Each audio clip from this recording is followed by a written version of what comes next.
ফাহিমা, শুনতে পাচ্ছ হাওয়ার গুঙ্গানি? মনে হচ্ছে আজ রাতে আমাদের এই ভাঙা চালটা উড়িয়ে নিয়ে যাবে। চাল তো কবেই উড়ে গেছে। মাথার উপরের ওই খড়কুটো আর কদিন। তার যে পেটের চিন্তা করো। এই বৃষ্টির জন্য আজ কাজেও যেতে পারলে না। আজ মহাজনের কাছে গিয়েছিলাম, বলল এই বাদলায় নাকি তার নিজেরই ব্যবসা বন্ধ, একটা পয়সাও দিল না। আমি সারাটা দুপুর উঠোনের কোণে পুঁইশাকের কচি পাতা খুঁজে বেরিয়েছি। যা পেয়েছি তা দিয়ে তো একজনেরও পেট ভরবে না।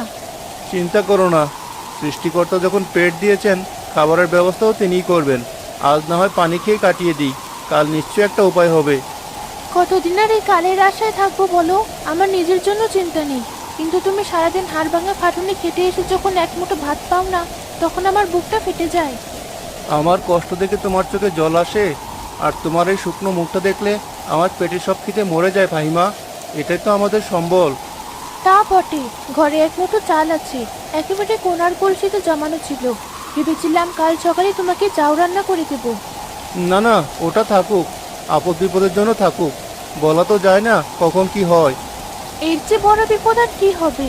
দুদিন ধরে পেরে ভাত নেই, এটাই তো সবচেয়ে বড় বিপদ। আমি ভাবছি এখনই রান্নাটা করে ফেলি, দুজনে ভাগ করে খেলে যদি রাতের ঘুমটা আসে। তোমার যা ভালো মনে হয় করো, কিন্তু আমার কেন যেন খেতে ইচ্ছে করছে না। তুমিই খাও। আমি একা খাবো? তা কখনো হবে না। খেলে দুজনেই খাবো, না খেলে দুজনেই না খেয়ে থাকবো। এটাই আমাদের নিয়ম।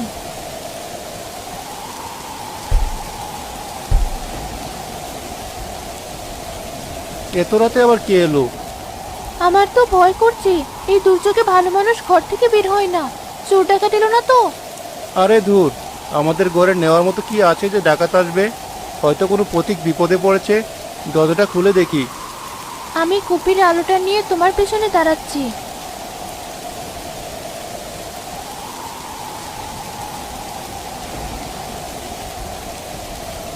বাবা, আল্লাহর দোহাই লাগে, একটু আশ্রয় দেবে? পথের মাঝে এই ঝড় বৃষ্টিতে আটকা পড়েছি, কোথায় যাব কিছুই বুঝতে পারছি না। ভেতরে আসুন বাবা, ভেতরে আসুন। আপনি তো বৃষ্টিতে পুরো ভিজে গেছেন। আহারে, আপনার তো দেখি শীতে শরীর কাঁপছে। আপনি এই মাদুরটায় বসুন, আমি আগুন জ্বালানোর চেষ্টা করছি। আল্লাহ তোমাদের ভালো করবেন মা, তোমরা বড়ই দয়ালু। আবার শরীরটা বড় দুর্বল লাগছে, দুদিন ধরে পেটে একটা দানা পানিও পড়েনি, বড্ড খিদে পেয়েছে।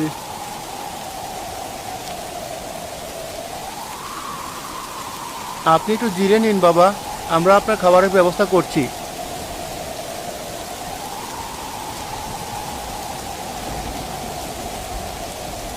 ফাহিমা, এখন কি হবে? উনি তো ক্ষুধার্ত। ঘরে তো মাত্র ওই এক মুঠো চালই আছে, যা দিয়ে আমাদের দুজনেরই ঠিক মতো পেট ভরবে না। তাহলে কি আমরা ওনাকে ফিরিয়ে দেব? একজন ক্ষুধার্ত মানুষ আমাদের দরজা থেকে খালি পেটে ফিরে যাবে? এটা তো হতে পারে না। না না, তা কি করে হয়? অতিথি আল্লাহর দান, অভুক্ত অতিথিকে ফিরিয়ে দেওয়া পাপ। যা আছে সবটুকু ওনার জন্যই রান্না করে দিই। কিন্তু তুমি তুমি তো সেই দুপুর থেকে কিচ্ছু খাওনি। আমি না হয় আজ পানি খেয়ে কাটিয়ে দেব, কিন্তু একজন বয়স্ক ক্ষুধার্ত মানুষকে চোখের সামনে না খাইয়ে রাখতে আমার মন মানবে না। তুমি ওনার পাশে গিয়ে বসো, আমি এক্ষুনি চাউ রান্না করে আনছি।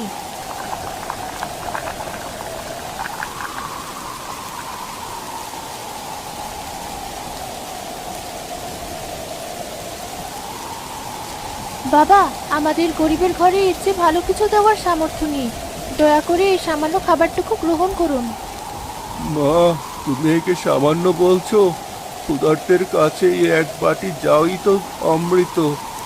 তোমরা নিজেরা না খেয়ে আবার মুখে অন্ন তুলে দিচ্ছ, এর চেয়ে বড় মহত্ব আর কি হতে পারে?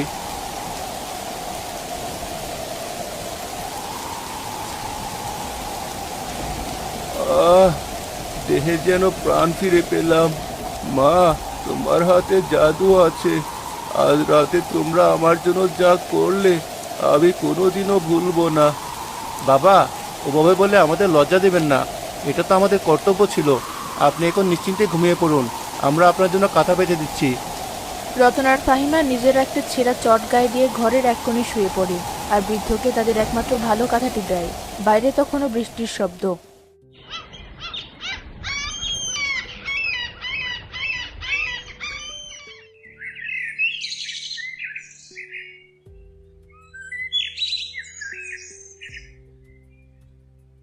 বাবা রতন, মা ফাহিমা, এবার আমাকে বিদায় দাও। আমাকে অনেক দূর যেতে হবে। এত তাড়াতাড়ি চলে যান বাবা, আর কয়েকটা দিন থেকে গেলে আমরা খুব খুশি হতাম। আমাদের কোনো ভুল ত্রুটি হলে ক্ষমা করে দেবেন। ভুল? তোমরা তো ভুলের ঊর্ধ্বে। তোমরা যা করেছো তা মানুষ হয়ে মানুষের জন্য খুব কম জনই করতে পারে। আমি তোমাদের প্রতিদান কিভাবে দেব জানি না। আপনার দোয়াটাই আমাদের জন্য সবচেয়ে বড় প্রতিদান, আর কিছু আমাদের চাই না।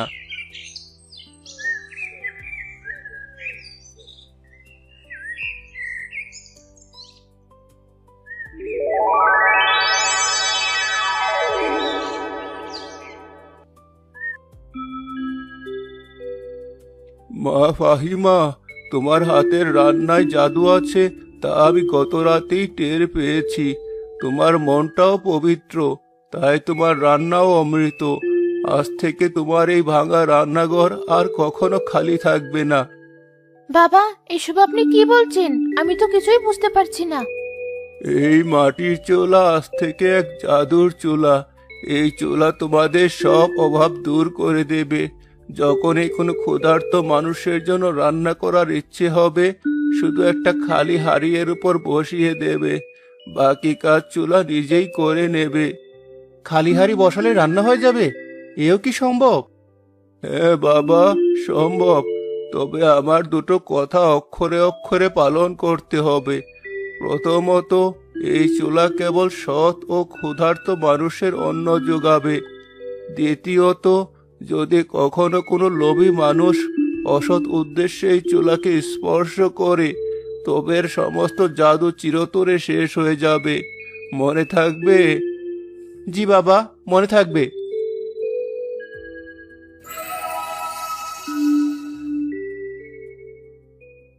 আমার তো এখনো শরীর কাঁপছে। উনি কি সত্যি কোনো মানুষ ছিলেন, নাকি কোনো পীর দরবেশ? যেই হোক না কেন, উনি আমাদের জন্য রহমত নিয়ে এসেছিলেন। কিন্তু ওনার কথাগুলো কি সত্যি হবে? এই চুলাটা কি সত্যি জাদুর চুলা? আমার তো বিশ্বাসই হচ্ছে না, কিন্তু চোখে যা দেখলাম তাকেই বা অবিশ্বাস করি কি করে? চলো একবার পরীক্ষা করে দেখি। কিভাবে পরীক্ষা করবে? ঘরে তো রান্না করার মতো কিছুই নেই। উনি তো বলেই গেছেন খালি হাঁড়ি বসালেই হবে। দেখি কি হয়। যদি কিছু না হয় তাহলে ভাববো আমরা হয়তো স্বপ্ন দেখেছি।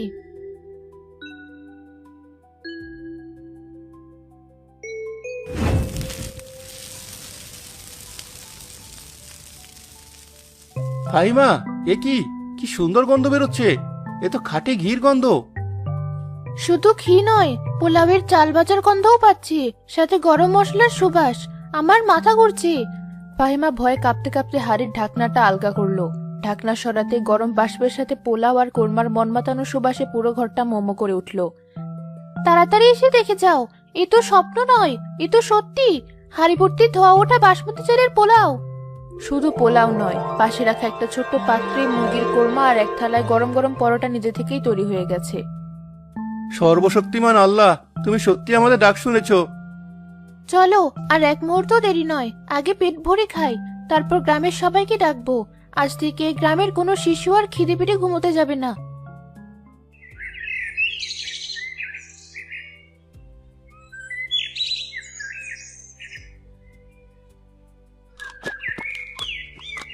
রতন বাবা, আল্লাহ তোমার ভালো করুক।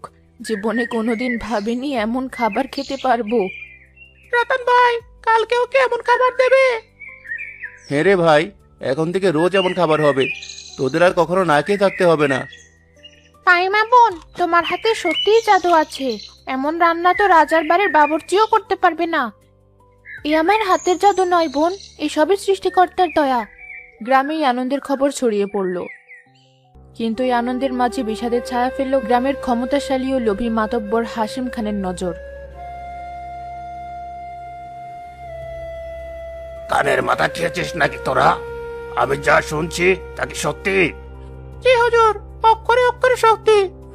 ওই পথের ভিখারি হতচ্ছাড়া রতনটা নাকি গ্রামের সবাইকে রোজ পোলাও কোরমা খাওয়াচ্ছে। ওর ঘরে চাল কেনার পয়সা নেই, সে বিরিয়ানি খাওয়ায় কোথেকে? বেটা কি আলাদিনের চেরাগ পেয়েছে? হুজুর, চেরাক নয়, লোকে বলছে ওর নাকি একটা জাদুর চুলা আছে। সেই চুলায় নাকি যা চাওয়া হয় তাই রান্না হয়ে যায়।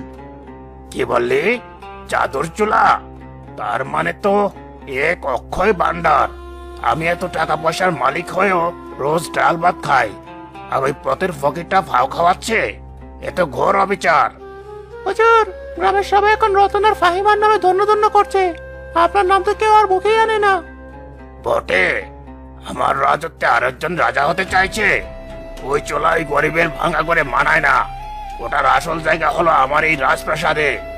কিন্তু হুজুর, ওটা তো রতনের জিনিস, আমরা নেব কি করে? নেব কি করে মানে? চুরি করবি? তোদের আমি পুষি কিসের জন্য? আজ রাতেই কাজটা সারতে হবে। যখন পুরো গ্রাম ঘুমিয়ে পড়বে, তোরা দুজনে চুপি চুপি গিয়ে রতনের রান্নাঘর থেকে ওই চুলাটা তুলে নিয়ে আসবি। মনে রাখিস, কেউ যেন গুণক্ষরও টেন না পায়।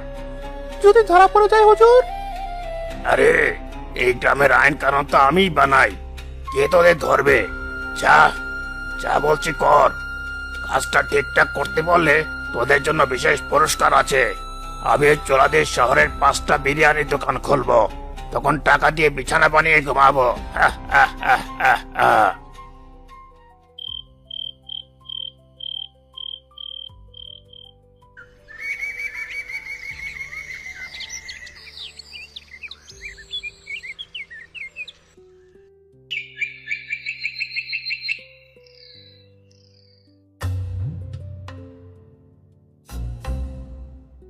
আরে, হা করে দেখছিসটা কি?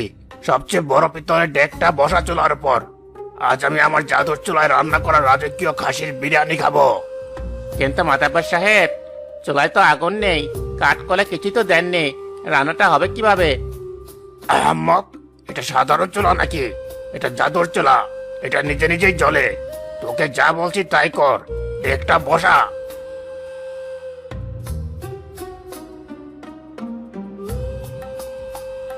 কি ব্যাপার, চলে না কেন? রতনের ঘরে তো দেখেই চলেছিল। হয়তো আমার হুকুম ছাড়া চলবে না। ওই জাদুর চলা, আমি মাতাব্বর হাসিম খান তোকে হুকুম করছি। এখনই চলে ওঠ এবং এই ডেকের মধ্যে সেরা খাসির বিরিয়ানি তৈরি কর।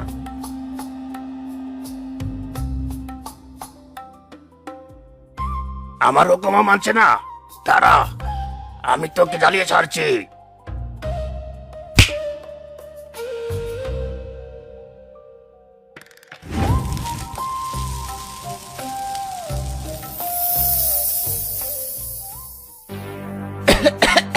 হুজুর, একই গন্ধ। আমার দম বন্ধ হয়ে আসছে। চুপ কর। হয়তো বিরিয়ানি রান্নার এটাই কোনো নতুন প্রক্রিয়া।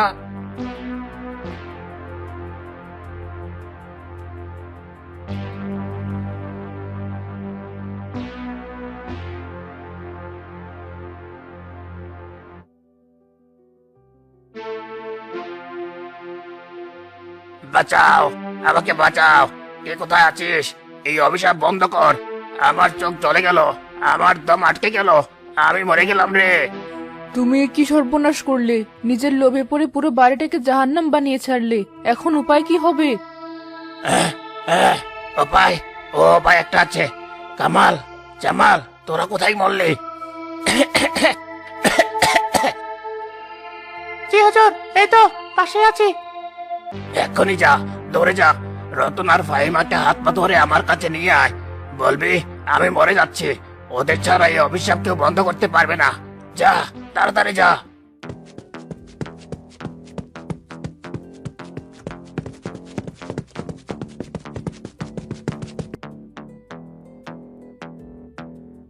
রতন বাবা, আমাকে ক্ষমা করে দাও। আমি শয়তান, আমি লোভী। আমি লোভে অন্ধ হয়ে তোমার জাদুর চুলা চুরি করেছিলাম। তার ফল আমি হাতে নাতে পাচ্ছি। দোহাই তোমার বাবা, আমাকে বাঁচাও। এই কালো ধোয়া বন্ধ করো। আমার তো আটকে আসছে, আমি আর সইতে পারছি না। মাতব্বর সাহেব, যা হওয়ার তা তো হয়েই গেছে। আমি আপনার উপর রাগ বা ঘৃণা কিছুই করিনি, কারণ আমি জানি লোভ মানুষকে অন্ধ করে দেয়। তাহলে এই অভিশাপটা বন্ধ করে দাও বাবা। আমি তোমার কেনা গোলাম হয়ে থাকবো। হে জাদুর চুলা, তুমি ক্ষুধার্তের মুখে অন্ন তুলে দাও, কাউকে শাস্তি দিও না। যে ভুল করেছে সে তার ভুল বুঝতে পেরেছে। দয়া করে শান্ত হয়ে যাও।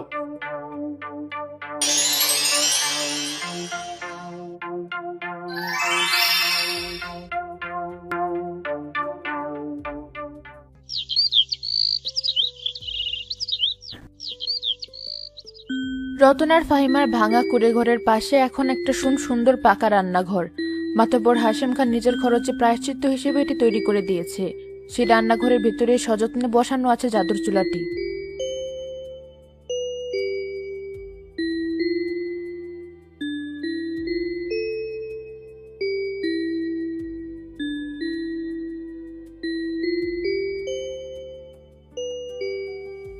রতন বাবা, আমি তোমার কাছে চিরঋণী হয়ে রইলাম।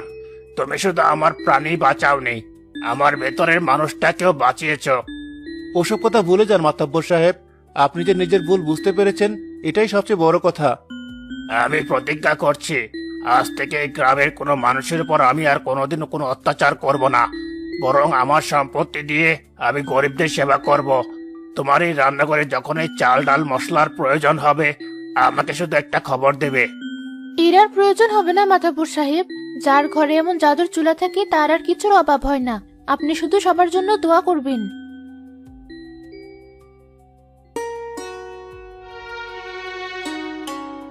দেখলে ফাহিমা, সততার পথ হয়তো কঠিন, কিন্তু তার শেষটা সবসময় সুন্দর হয়। আর লোভের পথটা দেখতে খুব চকচকে হলেও তার শেষে কেবল অন্ধকার আর ধ্বংস।